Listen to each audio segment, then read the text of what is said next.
Targeting your competitors is the very key part of your marketing strategy, and the direct way to do it on Amazon is through product targeting.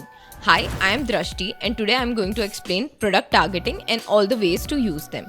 So let's dive right in.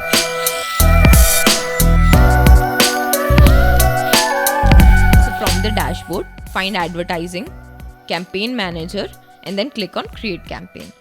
So select sponsor products, and then you will see manual targeting, and there you can access product targeting. So product targeting basically has two options to target, that is individual products and categories. Individual products basically means directly targeting the ASIN.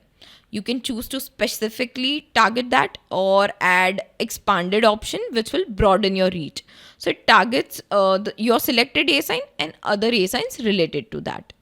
You can add targets from the suggested tab or manually enter it if you have targets in mind. By the book, you need to choose all the products that are similar to your products and target them. I used to follow the same. However, one of my biggest learnings over the years and one that has made a significant difference in results is that you should target the ASINs where you have some kind of advantage, be it review ratings, price, or items in the product. When someone is on a competitor's page and scrolls down, for them to see your ad and act on it, they need to have some kind of benefit. So in other words, unless your offer seems like a better offer, they are not going to even check your product. So make sure you target the offers where you can win. This little change will help a lot with your CTRs and CVRs. Now this was all about targeting competitors' product. Fun fact, you can also target your own products, which is called defending your brand.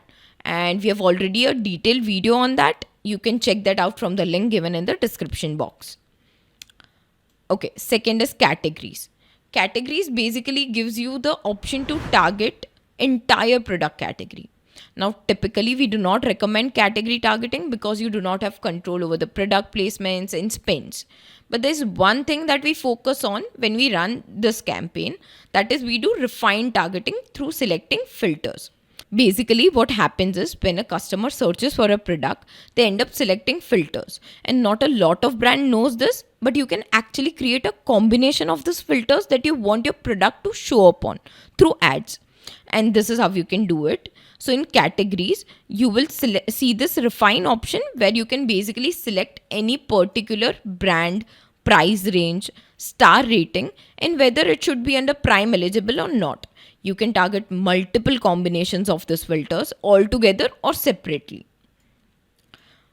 Now, going ahead, select campaign bidding strategy, campaign name, and budget. If you need help with that, you can go to the part 1 of the series, which was setting a sponsored product video, where you can get a detailed explanation on each one of this.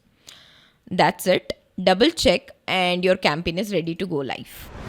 I hope you feel more confident about setting and optimizing your product targeting campaigns now. Thank you for watching. Until next time, happy selling.